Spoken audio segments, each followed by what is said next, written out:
Penguin Random House Audio presents The American Miracle, Divine Providence in the Rise of the Republic. This is the author, Michael Medved. For Diane, My Own American Miracle. Chapter 1. The Glorious Fourth.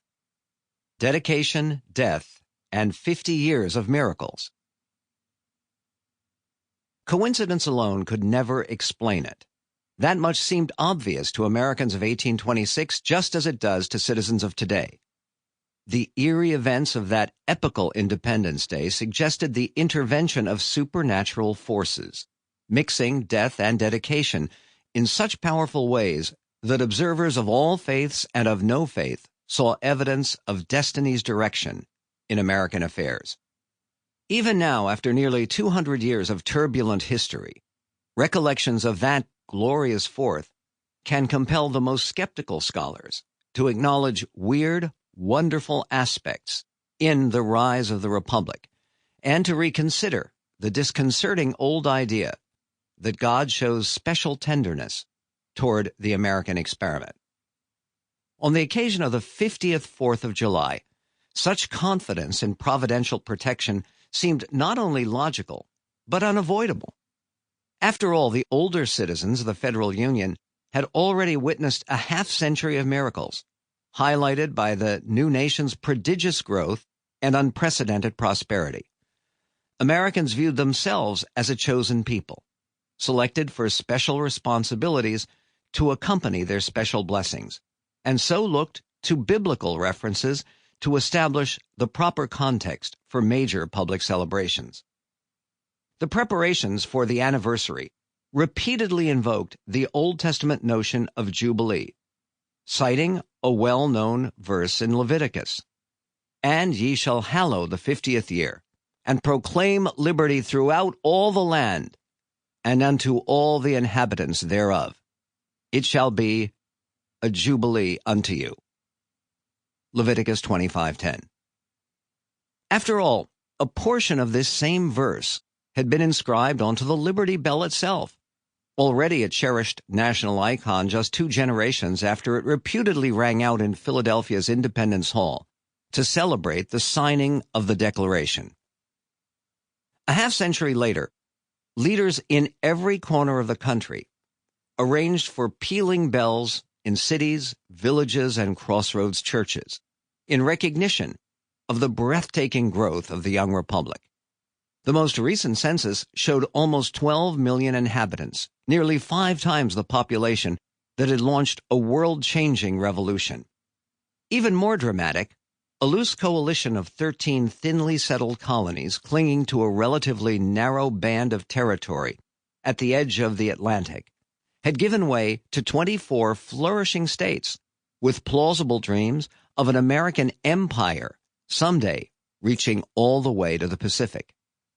In the midst of this dizzying change, Americans of the era clung to their precious remaining connections to the nation's heroic origins, expressing special gratitude for the unlikely survival of the 2 titans who had played the most prominent roles in declaring independence. At a time when male life expectancy barely reached 40 years, John Adams, the Atlas of Independence, and the second President of the United States, had passed his 90th birthday, with his faculties and health remarkably intact. From his ancestral home outside of Boston, he watched with passionate engagement as his oldest son and intellectual soulmate presided over the government in faraway Washington as the 6th president. In fact, one of the former chief executive's doctors reported that the inauguration of his son in 1825 actually enhanced the old man's strength and vitality. But physicians do not always consider how much the powers of the mind and what is called good spirits can recover the lost energies of the body, wrote Benjamin Waterhouse to President John Quincy Adams. "I really believe that your father's revival is mainly owing to the demonstration that his son has not served an ungrateful public." 600 miles away, at the elegant hilltop plantation house he had designed for himself, Adams' old friend and sometime bitter rival, Thomas Jefferson, also defied the actuarial tables. At 83, the third president struggled with various digestive and urinary tract afflictions, but he received frequent visitors and maintained a prolific correspondence, commenting eloquently on current affairs. He told his grandson that, "I am like an old watch, with a pinion worn out here and a wheel there, until I can go no longer." He also carefully prepared for his own demise, penning a valedictory poem to his adored surviving daughter, enclosing it in a simple, elegant box she opened only after his death. "Then farewell, my dear, my loved daughter, adieu. The last pang of life is imparting from you." Yet, even with his intensifying focus on his own mortality, Jefferson expressed a fierce determination to survive one more 4th of July, so that, quote, he might breathe the air of the 50th anniversary. As the great day approached, organizers of the elaborate public festivities in all of the nation's most important cities turned their attention to Adams and Jefferson as potential guests to lend historic weight to their celebrations. In the Continental Congress of 1776, it had been Adams who led the relentless fight for independence, and who, once he had succeeded, recommended his young friend Jefferson to draft the declaration that would explain the decision to a wondering world. Now, of the 56 patriots who had affixed their signatures to that final document, only these two and one more, 88-year-old Charles Carroll of Maryland, were alive to see the half-century commemoration of their handiwork. Despite pleas from every corner of the country, frail health and the rigors of travel made the journey unthinkable for each of the old men. Adams would have dearly loved to join his son at the White House to preside together over the Capitol's grand jubilee. But a journey to Washington would have consumed more than 5 days, rattling over rough roads, in stiflingly hot stagecoaches, and making brief water passages on belching, filthy steamboats. Instead, he received visitors in the sprawling, comfortably cluttered 2-story Quincy residence, Peacefield, he had called home since 1788.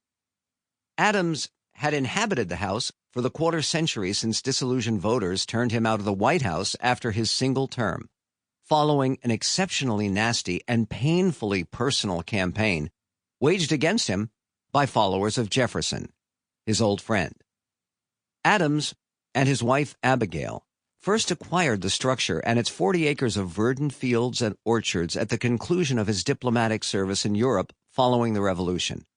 It stood just down a country road from the modest Saltbox home in which he had been born and raised, and from the similarly unassuming neighboring structure in which his son, John Quincy, first opened his eyes to the New England sunlight. The old man still owned both buildings and hoped to keep them in the family for perpetuity. His beloved Abigail had left him a widower 8 years before, with her reported last words, "Do not grieve, my friend, my dearest friend. I am ready to go. And John, it will not be long." She rested now in the local churchyard, where her husband of 54 years meant to join her when his time came.